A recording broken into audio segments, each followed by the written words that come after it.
Constituye una oportunidad única la apertura de este ciclo Grandes Pensadores del siglo XX. Única porque nos va a permitir meternos en la fábrica en la que se crearon algunos de los pensamientos decisivos de la segunda mitad del siglo que acaba de cerrarse.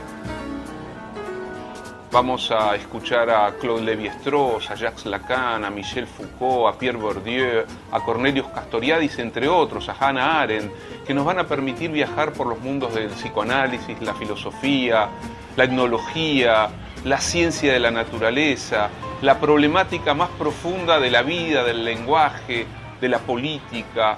Es decir, recorrer junto a estos pensadores extraordinarios aquello que sigue siendo fundamental para pensarnos hoy a nosotros mismos.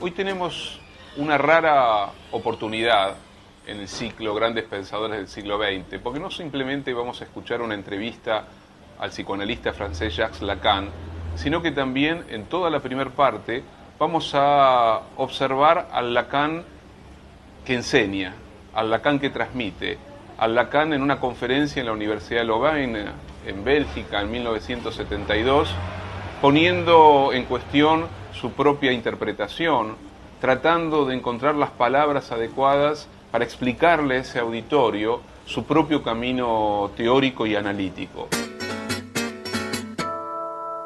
Hablar de Jacques Lacan es hablar de la cultura francesa, es hablar también de un iconoclasta, de un hereje, de alguien que se atrevió a dar vuelta a los presupuestos, las ideas establecidas.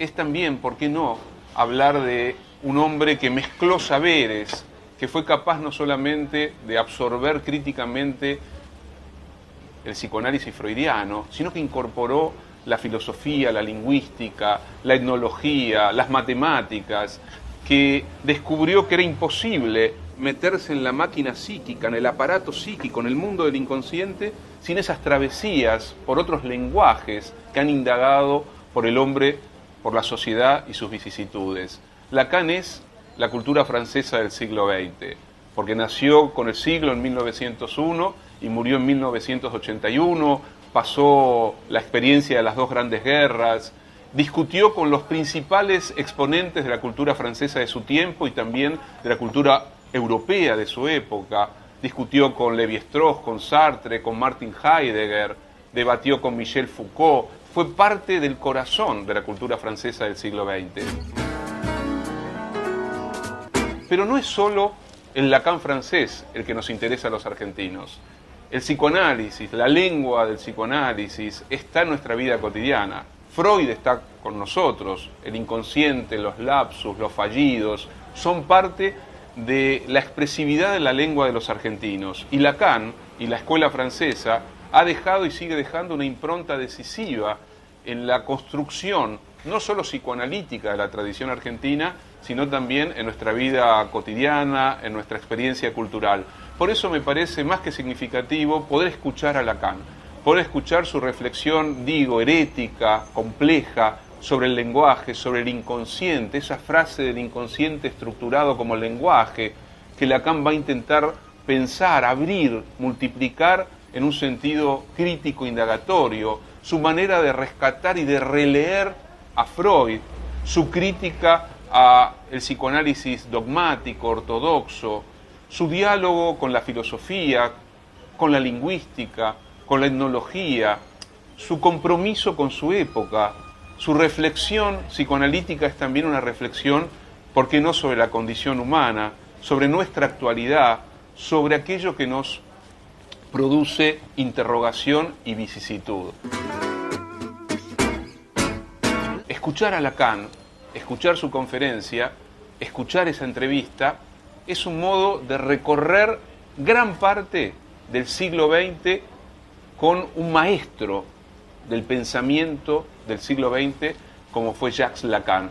Por eso es interesante ver de qué modo Lacan absorbe todo eso que fue tumultuoso en el mundo de las ideas del siglo que se cerró hace muy poco.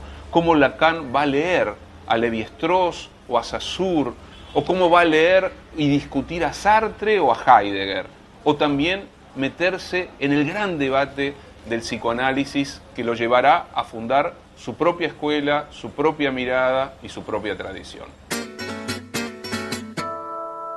Lo interesante es poder escuchar a un pensador que es habitante de nuestras propias preguntas y que es contemporáneo de nuestras propias incertidumbres y que está claramente instalado no solo en la cultura del siglo XX universal, sino también en nuestra pequeña provincia, que es la Argentina, y quizás también en nuestros mundos urbanos y en parte de los debates de los últimos 30 o 40 años que han atravesado de lado a lado la vida intelectual, científica, universitaria argentina. Por eso los invito a escuchar a Jacques Lacan, a escuchar su palabra, su peculiar modo de transmitir y de enseñar, allí donde, como diría Lacan, el saber siempre falla, pero en la falla del saber está la oportunidad, ¿por qué no?, de la comprensión y de la verdad.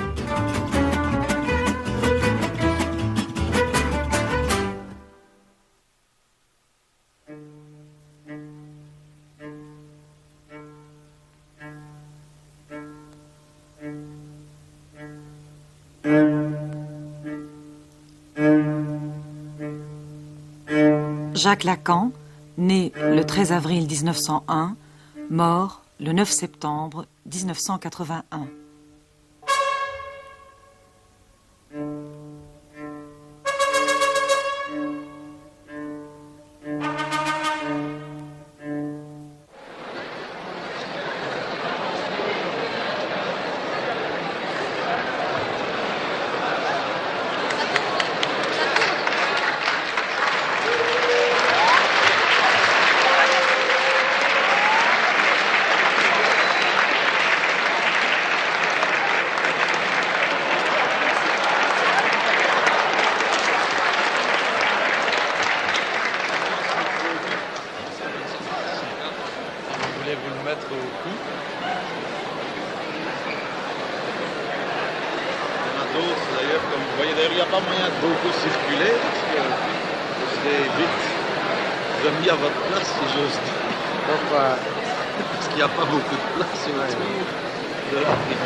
Mesdames, Mesdemoiselles, Messieurs, je crois qu'en l'occurrence, ce serait à la fois trop peu et déjà trop dire que de s'en remettre à la formule classique qui consisterait à vous dire qu'on ne présente pas Jacques Lacan.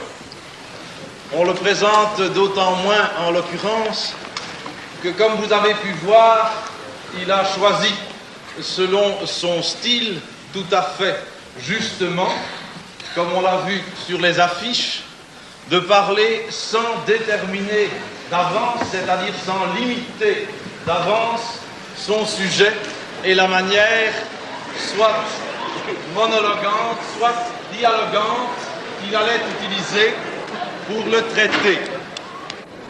Il y a quelques 15 ans que Jacques Lacan était venu à Louvain. Il avait parlé à l'époque dans une salle beaucoup plus petite et moins remplie à l'Institut supérieur de philosophie. Qu'il parle aujourd'hui dans cette salle devant ce public, eh bien cela suffit à montrer, d'une part, que chacun sait la place définitive qu'il a occupée, qu'il occupe toujours dans le mouvement analytique, dans le discours analytique et cette place consistant justement à donner à ce discours analytique actuel et de toujours son sens, cela suffit aussi, cher monsieur, à attester combien l'auditoire louvaniste était désireux de vous entendre. Tout le monde sait ici aussi qu'au fond, la manière essentielle, la seule peut-être congéniale, tout à fait adéquate, de participer de l'enseignement si singulier de Lacan est de suivre ces séminaires. Bien au-delà de ses écrits, ces séminaires qui sont, comme il le rappelait encore à quelques-uns d'entre vous tout à l'heure, dans un tout autre style, dans un style beaucoup plus direct et plus propre à susciter et à mettre en place la chose elle-même dont il parle. C'est pourquoi, justement, nous savions tous que nous aurions aujourd'hui un très grand privilège, celui de l'entendre plutôt que de devoir le lire, et c'est dans l'horizon de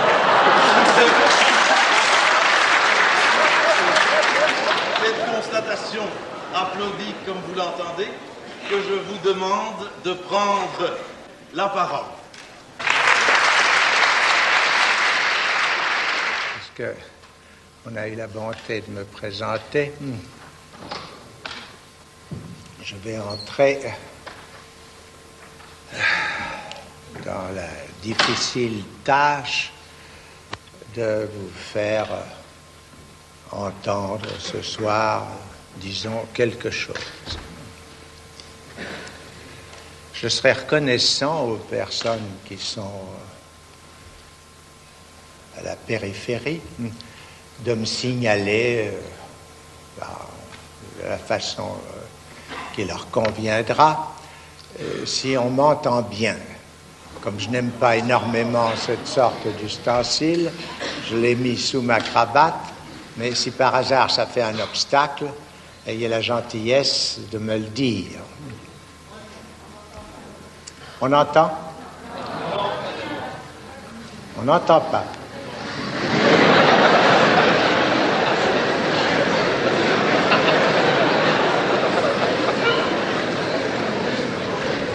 Et comme ça, entend-on. Ça va pas? Dites, ça va? Alors, la cravate, donc, était un obstacle.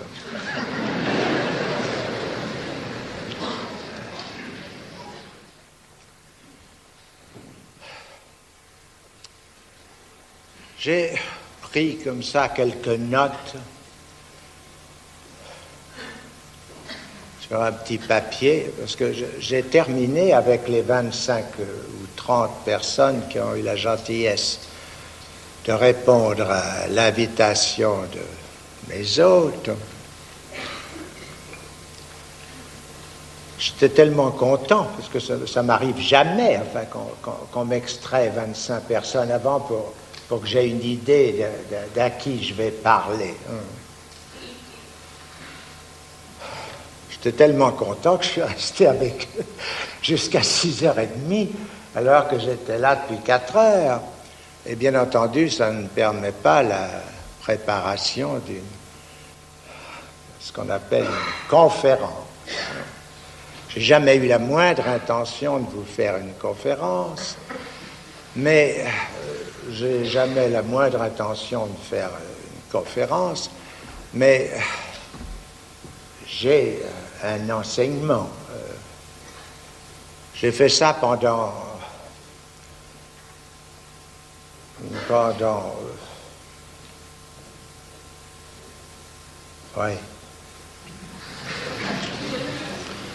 très longtemps, enfin. J'ai fait ça pendant 17 ans. Les questions, comme je leur ai dit, m'intéressent beaucoup. M'intéresse beaucoup en ceci que toute question ne se fonde jamais que sur une réponse. c'est certain. On ne se pose de questions que... Bonjour. Là où on a déjà la réponse.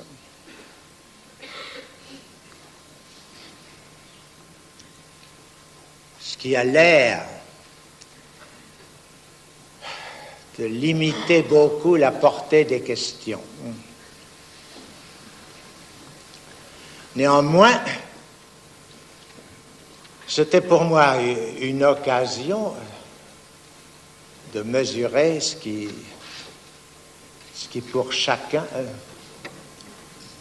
était la réponse.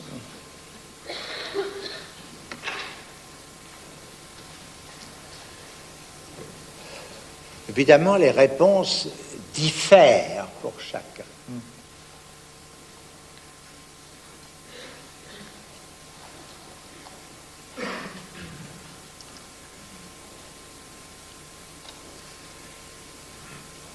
C'est même ce qui fait obstacle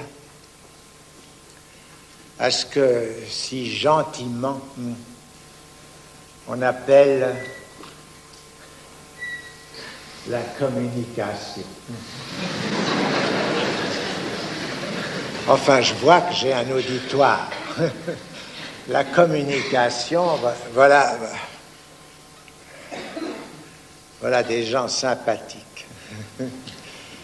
La communication, ça fait rire. Eh bien, c'est pour moi un très vif encouragement. Enfin, si vous en êtes déjà là,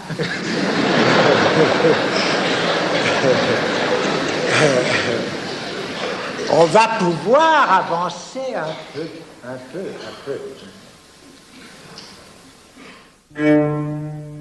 Un discours. Ce que j'entends par là est ceci. Un discours, c'est cette sorte de lien social qui, c'est ce que nous appellerons comme un accord, si vous voulez bien, l'être parlant, ce qui est un pléonasme, n'est-ce pas? C'est comme parce qu'il est parlant, qu'il est être, puisqu'il n'y a d'être que dans le langage.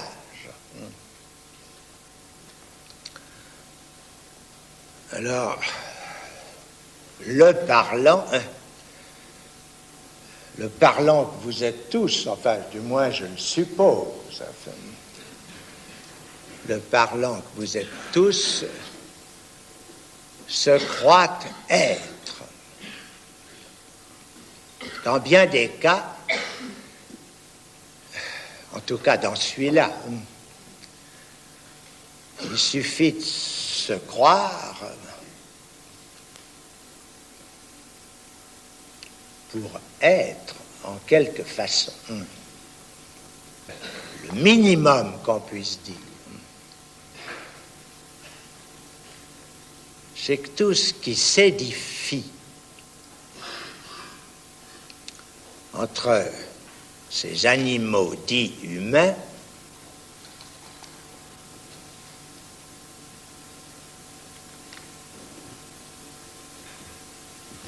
est construit, fabriqué, fondé sur le langage.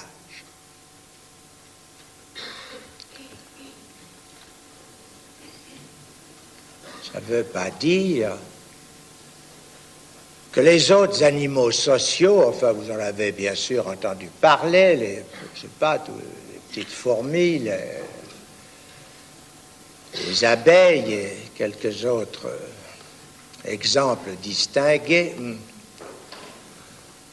sur lesquels enfin, nous sommes penchés, comme on dit, parce que nous passons notre temps à nous pencher, nous autres, être langagiers, ont quelque chose qui... On ne sait pas quoi, d'ailleurs. Hein?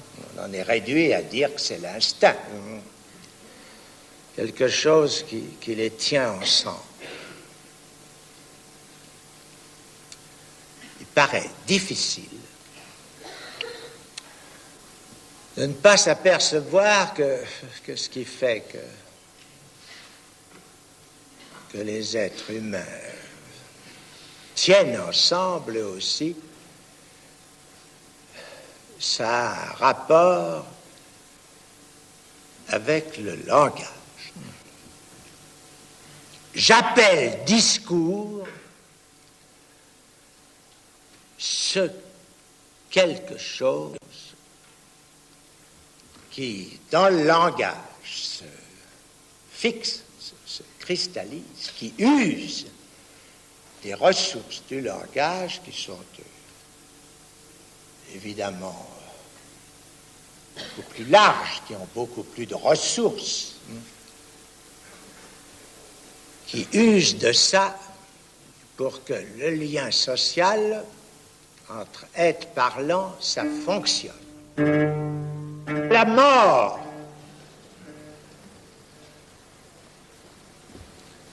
est du domaine de la foi.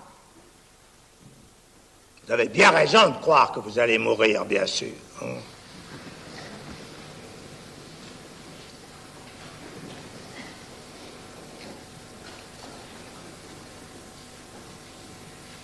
Ça vous soutient.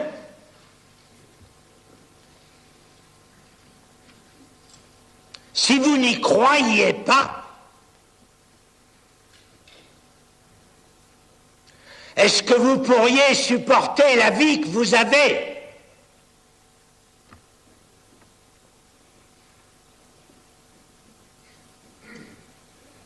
Si on n'était pas solidement appuyé sur cette certitude que ça finira,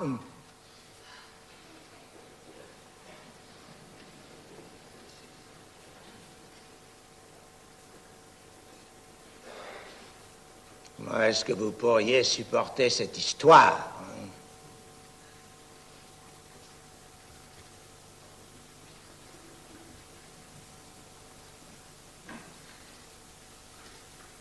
Néanmoins, ce n'est qu'un acte de foi.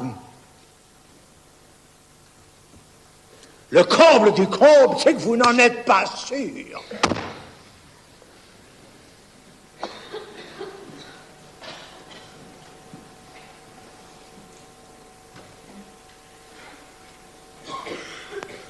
Pourquoi est-ce qu'il n'y en aurait pas un ou une qui vivrait jusqu'à 150 ans? Mais enfin, quand même, c'est là que la foi reprend sa force. Et alors, au milieu de ça, vous savez, ce que je vous dis là, moi, c'est parce que j'ai vu ça. Hein. Il y a une de mes patientes, il y a très longtemps, de sorte qu'elle n'en entendra plus parler. Hein. Sans ça, je ne raconterai pas son histoire. Elle a rêvé un jour comme ça que l'existence rejaillirait toujours d'elle-même.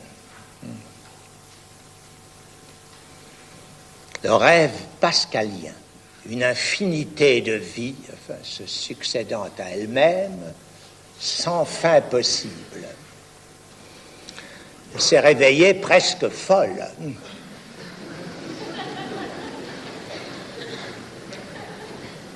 Elle m'a raconté ça. Hein. Je vous assure que je ne trouvais pas ça drôle.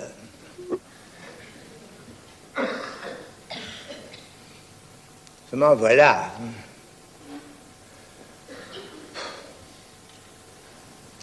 La vie. Ça, c'est le solide. Hein. C'est ce sur quoi nous vivons, justement. Moi, la vie, alors, dès qu'on commence à en parler comme telle, la vie, bien sûr, nous vivons, ça, c'est pas douteux, hein. On s'en aperçoit même à chaque instant. Bon. Il s'agit de la pensée maintenant, hein. Prendre la vie comme concept. Pendant un certain temps, on a pu croire que les psychanalystes savaient quelque chose.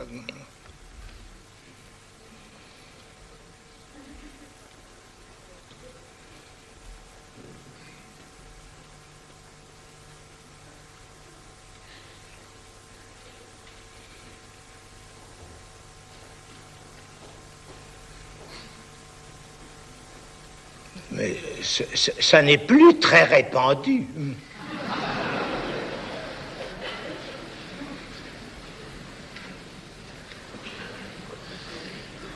Le comble du comble, c'est qu'ils n'y croient plus eux-mêmes.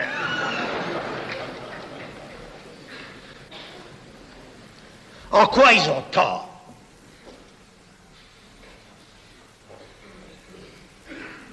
Alors justement,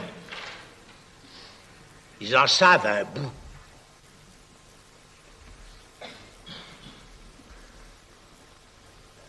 Je moque exactement comme pour l'inconscient, dont c'est la véritable définition. Ils ne savent pas qu'ils le savent.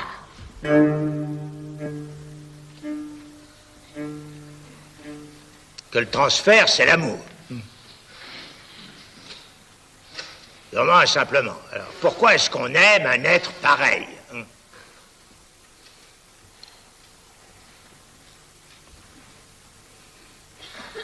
Je laisse pour l'instant la question en suspens. J'en ai donné une formule, et c'est à propos du transfert que j'ai parlé dans des termes qui sont plein de pièges. Comme d'habitude. Comme dans tout ce que je dis, bien sûr. Pourquoi dirais-je autre chose que ce dont il s'agit, justement, dans ce qu'il en est de l'inconscient?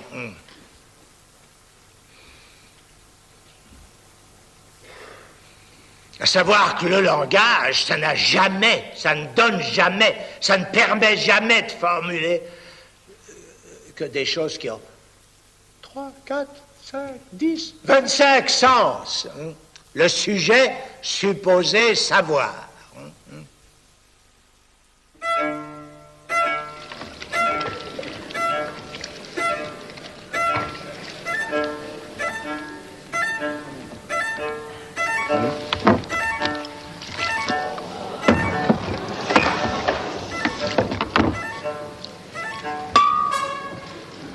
Moi, j'aimerais Jean Minard. Oh, Oui. vous allez me brutaliser? Mais je m'exprime à ma façon, comme ce monsieur. Est-ce que vous me comprenez? Oui, je comprends.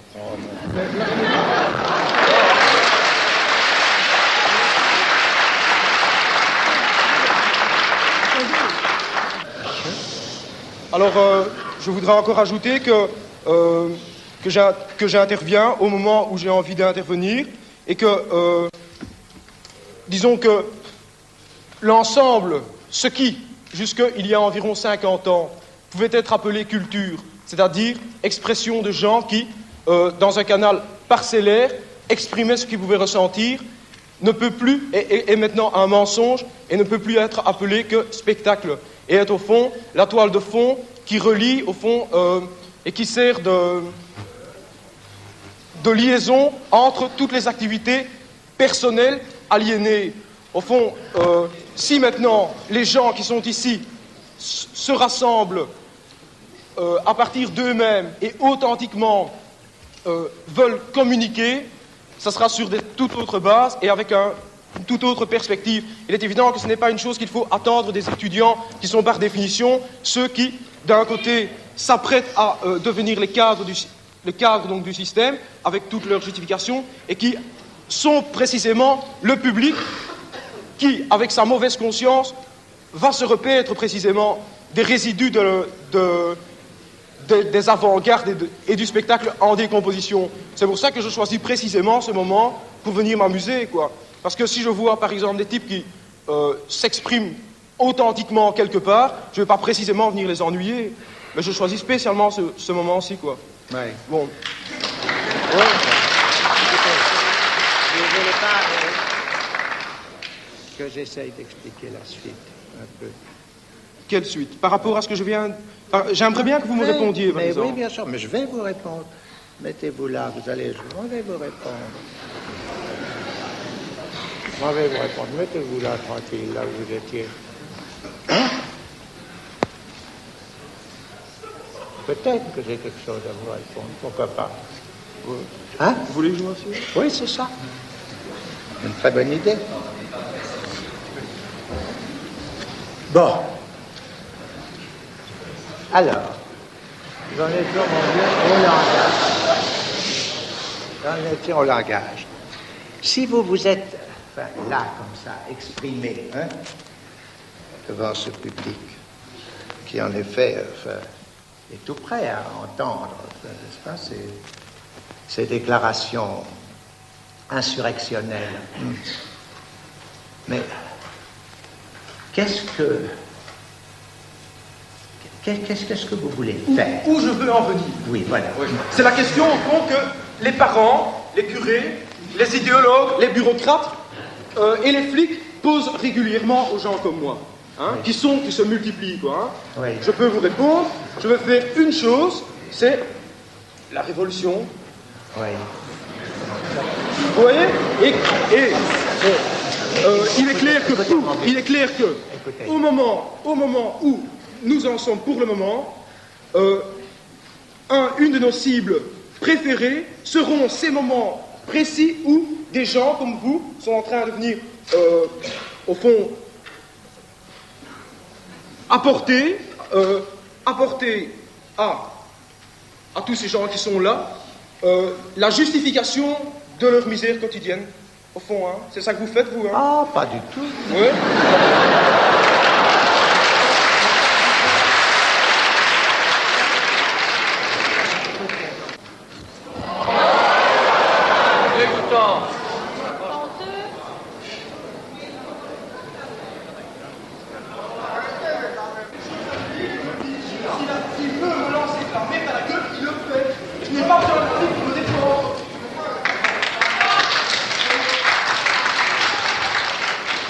Que ça change pour une nouvelle organisation. Cette organisation, c'est pas du tout exclu.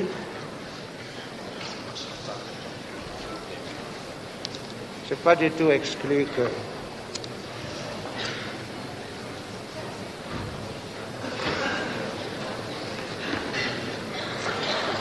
qu'on la voit naître. Ah, on la voit sous forme de régime qui s'intitule eux-mêmes, mon Dieu, pour ce qui est leur aspiration en effet suprême, n'est-ce pas? C'est la totalité, enfin, c'est comme il vous disait à l'instant, enfin, n'est-ce pas, qu'on y soit tous. Qu'on se serre encore un petit peu plus les coudes, enfin, pour être ceux qui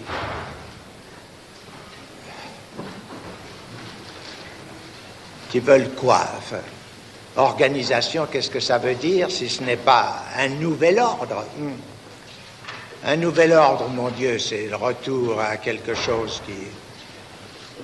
Si vous avez bien suivi ce que je vous ai dit et d'où je suis parti, enfin, est quelque chose qui est de l'ordre de quoi? Mais du discours du maître, tout simplement, n'est-ce pas? C'est le seul mot qui n'ait pas été prononcé dans tout ça, mais que le terme même d'organisation implique. Jusqu'à un certain point, enfin, c'est tout à fait concevable, enfin, qu'il y ait beaucoup de progrès dans ce sens, si on peut appeler cela progrès. Je veux dire que ce que nous révèle, enfin, l'approche de ce qui se passe, n'est-ce pas, de ce qui se passe quand même dans un certain nombre de sujets, c'est-à-dire de quelque chose d'éminemment précieux qu'il a évoqué tout à l'heure, sous le terme de volonté et de volonté subjective. Cette volonté subjective, si nous la voyons enfin, d'une façon vraiment permanente, ne pouvoir se manifester que de sa propre division, c'est assurément fait pour nous suggérer quelque chose. C'est à savoir que c'est pas quand même l'image du tous, de l'harmonie totale, enfin réalisée.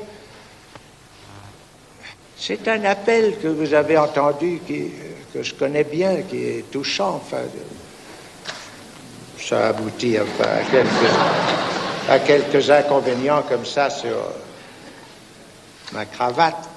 Oui. C'est l'amour. C'est l'amour qui vous prêche. Si on était tous comme ça, tous ensemble, à s'aimer, enfin, mon Dieu, enfin, c'est la Jérusalem céleste, n'est-ce pas, qui vient vous annoncer. Enfin, ça s'est vu, enfin, quelquefois au cours de l'histoire et jamais dans des moments indifférents. C'est bien justement parce que quelque chose se manifeste qui est tout de même strictement inséré, enfin, dans l'ordre du discours. C'est parce qu'il y a eu un discours qui est en train de proliférer, enfin, qui engendre d'innombrables petits qui vous deviennent à tous et à chacun, à moi aussi, enfin, terriblement incommode, à savoir le discours scientifique qui de plus en plus, enfin, est là, enfin, imminent, menaçant par sa présence, n'est-ce pas, par l'idée que tout ça va se régler, enfin, en termes de mécanique, de balistique, d'équilibre, de courant, et puis plus on en saura, mieux ça vaudra, et bientôt, enfin, nous saurons comment produire, enfin, tel ou tel type d'individu qui lui saura marcher avec tous, n'est-ce pas? Ce que l'expérience nous montre, c'est évidemment tout autre chose. Ce que l'expérience nous montre, c'est que cet un langage dont j'ai parlé et qui est ce dans quoi vous avez tous cru et grandi, que vous avez reçu chacun, disons le mot, dans votre famille, n'est-ce pas, n'est pas là quelque chose qui vous a été transmis sans vous véhiculer en même temps toute une réalité frémissante et vacillante, enfin, qui est faite du désir de vos parents. C'est pour autant que dans la formation de chacun, cette incidence par la mère, enfin par la langue maternelle, enfin par ce quelque chose qui est à la fois au principe que c'est vers là que se tourne l'amour, que c'est vers cette espèce de frémissant appel, enfin, à l'union dans quelque chose de très évidemment, en effet, comme il l'a dit, aliénant. Enfin, ce qu'il y a d'absolument incroyable, c'est que c'est qu'il s'imagine que c'est en frappant avec ses poings à la voûte du ciel que cette aliénation qui est justement ceci, qui fait que, après tout ce qu'il vous disait, c'était quelque chose qui était un appel, et un appel vers quoi? Vers plus de quoi? Vers plus de vérité. Enfin, sa parole lui paraissait vraiment identique, enfin, à cette vérité dont il se trouvait dans l'occasion être l'instrument, le messager, enfin, l'ange, n'est-ce pas, chargé de vous sortir de quoi? Enfin, de votre sommeil, en fin de compte.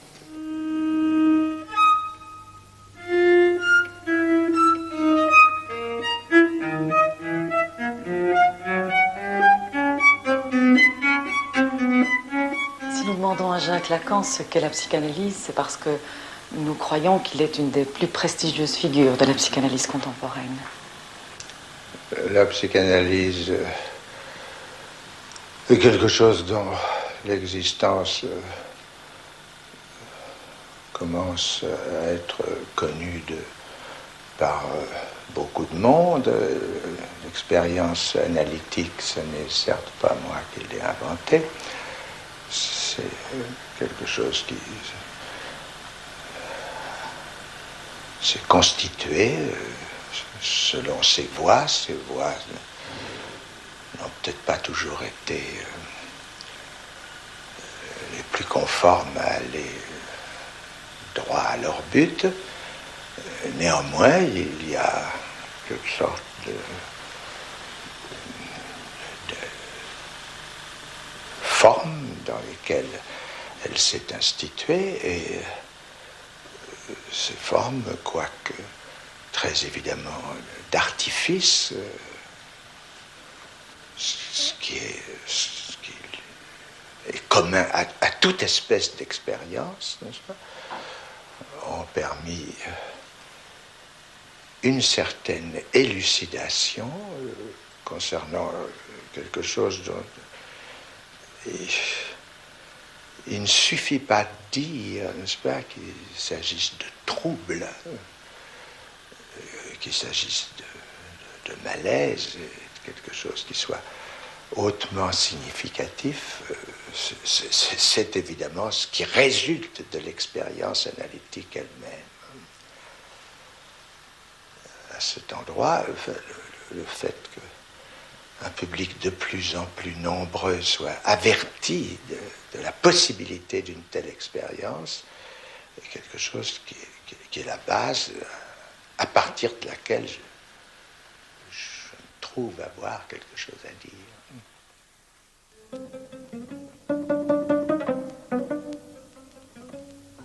Jacques Lacan a mené un itinéraire indépendant et original. Au départ, il est psychiatre, mais sa thèse, publiée en 1932, de la psychose paranoïaque dans ses rapports avec la personnalité, débouche sur la psychanalyse. Le délire révèle aussi l'inconscient, comme la névrose. Très rapidement, il enseigne chez lui et parle à ceux qui veulent l'écouter. Ils viennent de plus en plus nombreux. Son analyse de la paranoïa enchante les surréalistes, Dali s'enthousiasme, les psychiatres et psychanalystes aussi. Bientôt, le salon devient trop exigu pour accueillir ceux que cette parole, bouleversant les concepts ronronnants, fascine. Je me trouve avoir insisté sur ce qui est évident, non seulement à la première inspection, mais à la seconde et à toutes les inspections possibles jusqu'à la dernière. C'est que l'analyse est une pratique de langage. La découverte de l'inconscient par Freud, il suffit d'ouvrir un de ses 3 premiers livres, les livres fondamentaux concernant justement la découverte de l'inconscient. Il n'y a pas d'autre appréhension de l'inconscient dans Freud qu'une appréhension langagière. C'est d'ailleurs en quoi l'expérience analytique le confirme, c'est que rien n'y passe que par la parole, celle de celui que j'appelle l'analysant ou celle de l'analyste. Il serait quand même extravagant que par rapport à ce fait pratique, on cherche un alibi dans je ne sais quelle construction accessoire. Comment définissez-vous l'inconscient? J'ai défini l'inconscient, c'est devenu un petit bateau. J'ai défini l'inconscient comme étant structuré comme un langage. C'est évidemment pas ici que je m'en vais me mettre à en faire le commentaire. Il est certain que c'est à partir de là que commencent les questions. Enfin, comment le fait que ces sortes d'êtres qui ce langage l'habitent, comment est-ce que ça se fait que ce serait à m'en croire, n'est-ce pas, par le véhicule du langage qu'il se trouverait dans tout ce que découvre l'analyse à l'intérieur de ce fait. comment se fait-il que lui sont transmises des conditions aussi dramatiques, c'est le cas de le dire, n'est-ce pas, que le fait qu'il soit tellement dans la dépendance de tout ce qu'il a attendu dans le monde, et tout spécialement au niveau bien sûr, qui est celui dont il a reçu transmission de ce langage qui est celui que lui a parlé sa mère. Comment à travers ça, quelque chose d'aussi prégnant, je veux dire, dominant, n'est-ce pas,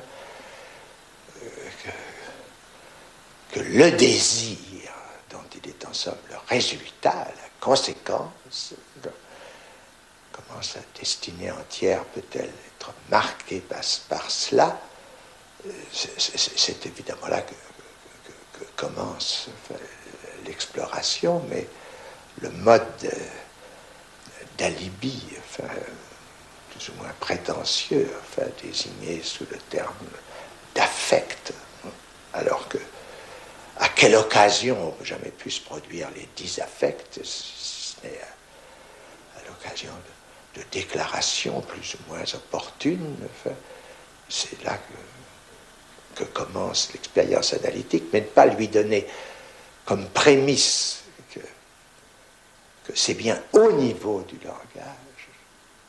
Quel problème? Il paraissait d'autant plus difficile de l'éviter qu'il ne s'agit pas là du tout d'une question théorique, mais d'une question qui emporte tout l'efficace de la pratique analytique. L'hôpital Sainte-Anne à Paris. La folie s'y trouvait enfermée.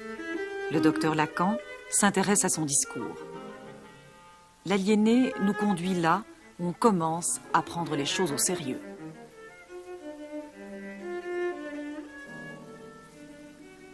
Dès 1953, dans la Chapelle, Jacques Lacan donne un séminaire hebdomadaire.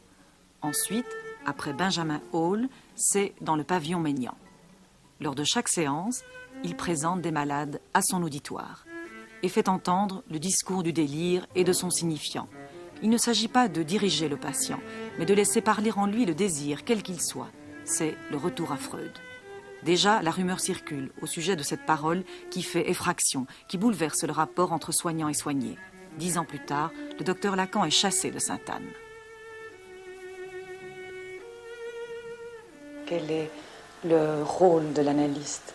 Est-ce, comme vous l'avez dit hier soir, ce rôle de « je ne te le fais pas dire » ?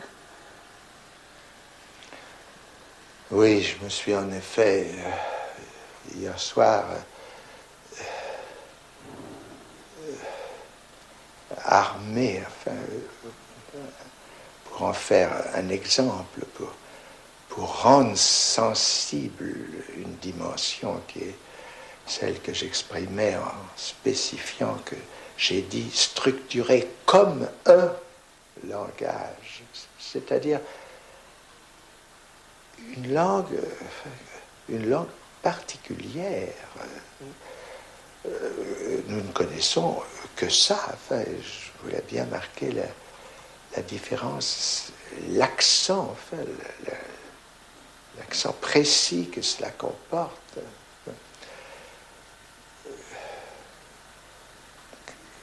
Qu'après tout, on ne peut qu'en habiter une ou plusieurs, mais on ne peut qu'habiter certaines de ces langues. Alors, ce que vous me demandez maintenant, si je comprends bien, c'est quel est le rôle de l'analyste, m'avez-vous dit? Reprécisez bien ce que vous vouliez dire par là.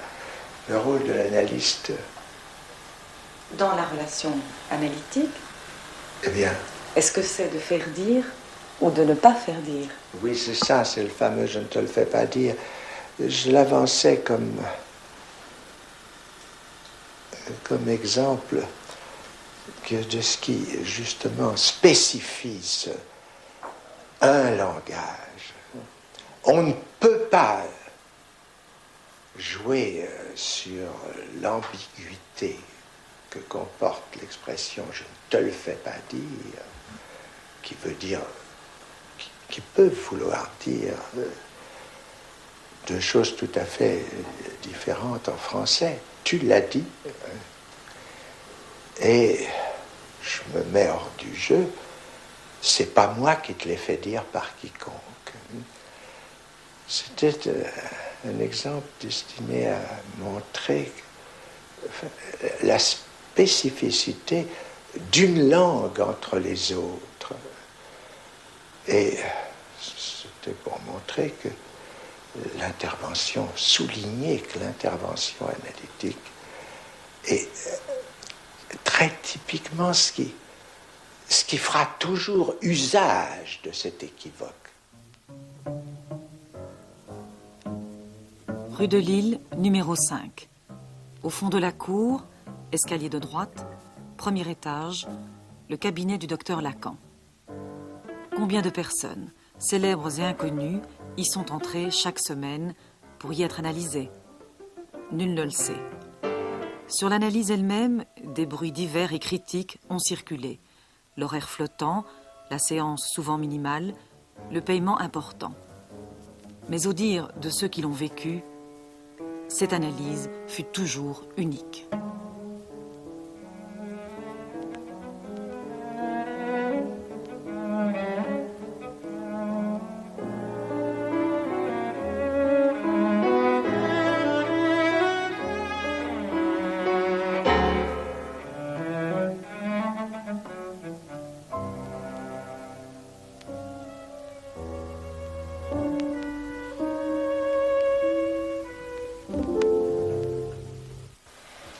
Dans l'expérience analytique, il y a le transfert.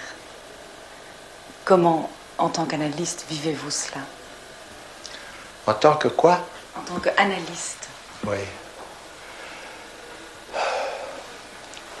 En tant qu'analyste, j'en ai l'expérience. Elle est toujours, même, j'ai pu le constater pour les analystes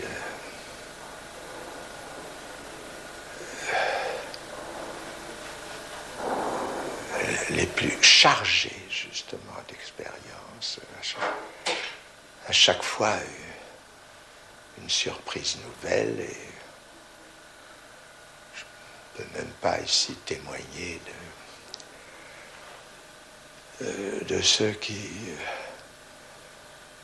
m'en ont fait l'aveu. Et je ne vois pas pourquoi je les mettrais en avant quand moi-même, c'est ce que j'ajouterais à leur témoignage, c'est que pour moi aussi c'est un sujet d'émerveillement, mais ça ne dit en rien ce que où chacun peut situer enfin cette manifestation si sensible et si étonnante à voir dans une expérience que j'ai définie à l'instant par quelque chose qu'on ne se méprenne pas. Ce n'est pas la diminuer que de dire qu'elle est marquée d'un certain nombre d'artifices. Ce n'est pas du tout une raison pour penser que le transfert est lui-même artifice. C'est bien sûr là beaucoup d'analystes s'abriteront, dirais-je, parce que la vérité, la surprise n'est jamais sans provoquer aussi un effet de terreur. S'abriter derrière la motivation artificielle du transfert pour penser qu'après tout ce n'est qu'un artifice, c'est se mettre à l'abri de quelque chose qui, on le comprend, grand, peut paraître lourd. Parce que comme Freud, lui, ne manquait pas de le regarder en face, il n'y a aucune distinction entre le transfert et l'amour. À partir de là, commence la question. Comment, en effet, une situation d'artifice peut-elle déterminer un ordre de sentiments qui paraît un ordre aussi élevé dans l'ordre naturel que l'amour, je dois ajouter, car le transfert n'a pas que cette forme, il a aussi celui de la haine. Mais si l'analyse a démontré quelque chose, c'est le profond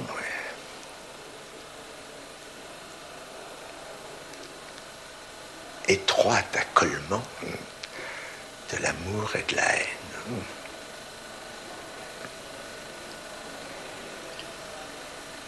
J'ai, je crois, le premier essayé de ce transfert d'une façon qui motive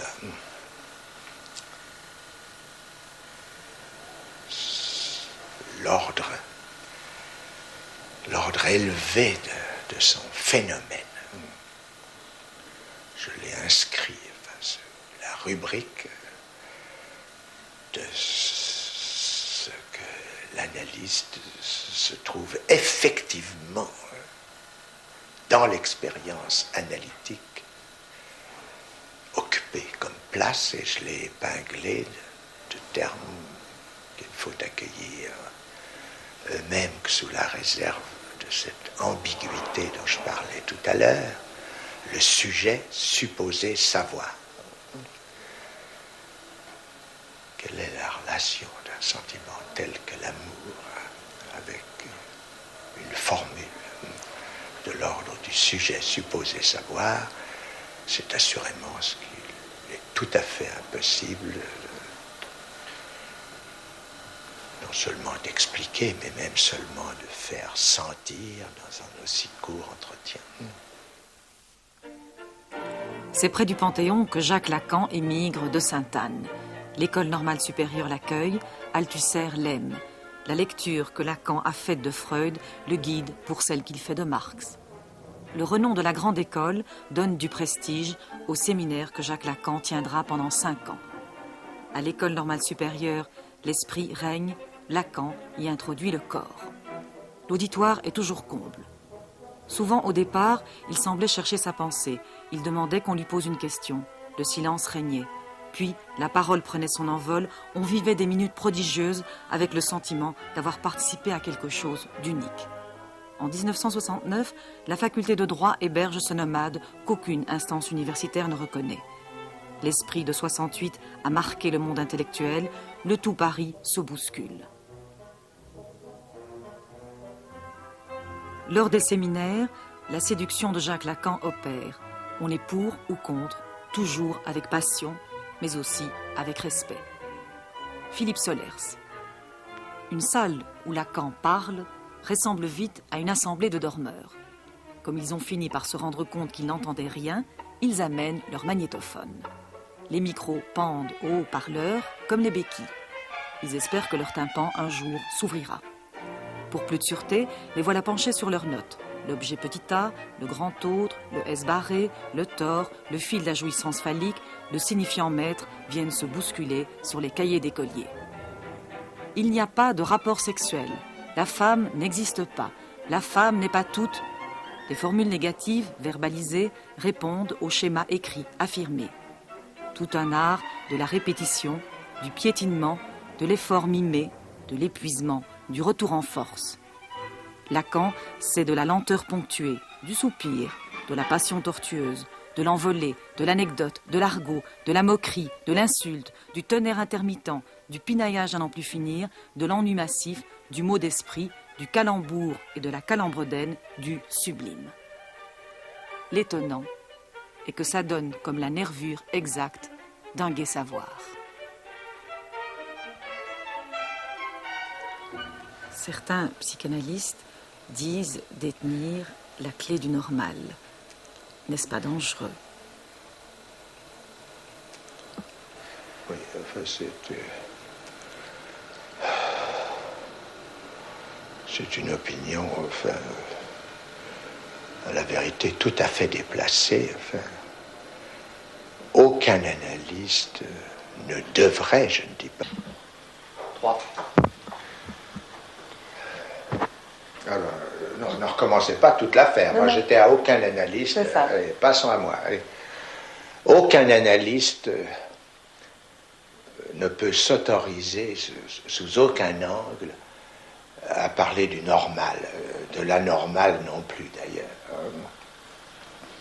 L'analyste en présence d'une demande d'analyse, à savoir s'il pense que cette demande d'analyse a forme propice à ce que le procès analytique s'engage, c'est le cas de le dire, enfin, cordonnier pas au-delà de la semelle, au nom de quoi l'analyste parlerait-il d'une norme quelconque, sinon, permettez-moi la plaisanterie, d'une mal-norme, d'une norme mal. Parole écrite, parole dite, parole filmée. Et ceci est un fait rare. Lacan n'aimait pas cela.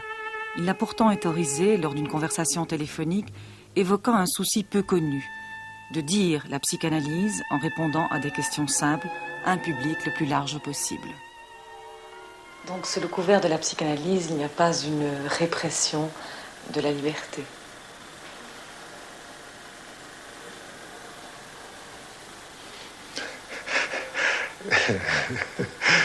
Et ces termes me font rire, enfin, oui. Je ne parle jamais de la liberté.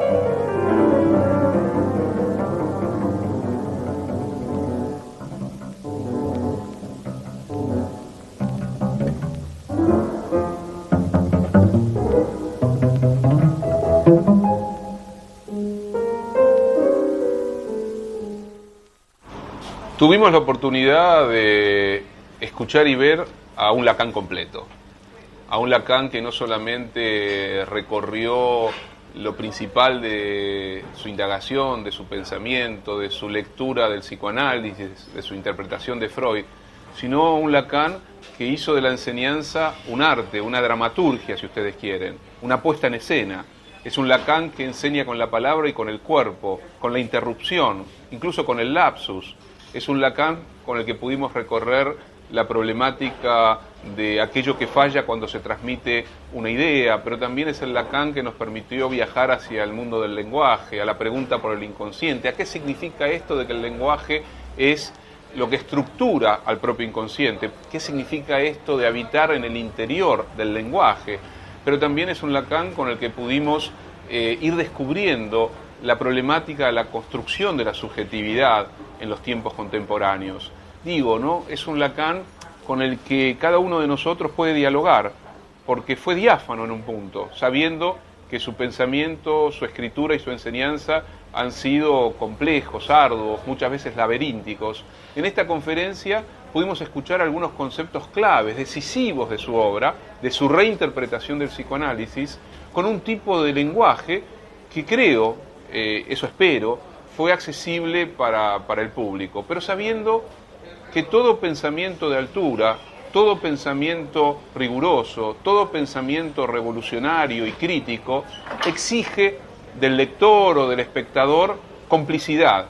La complejidad sigue siendo compleja, aunque se busquen palabras sencillas. Y la enseñanza de Lacan es una enseñanza que, al fallar, abre la posibilidad de que nosotros comencemos nuestro propio recorrido, nuestro propio viaje interpretativo. Por eso creo que haber tenido esta rara oportunidad de escuchar la palabra de Lacan y de verlo en acción en la transmisión de su enseñanza es un privilegio. Por eso espero que ustedes hayan disfrutado de esta conferencia, de esta entrevista, y que sigamos recorriendo las voces, las palabras profundas, los pensamientos de lo que ha sido la extraordinaria tradición del siglo XX.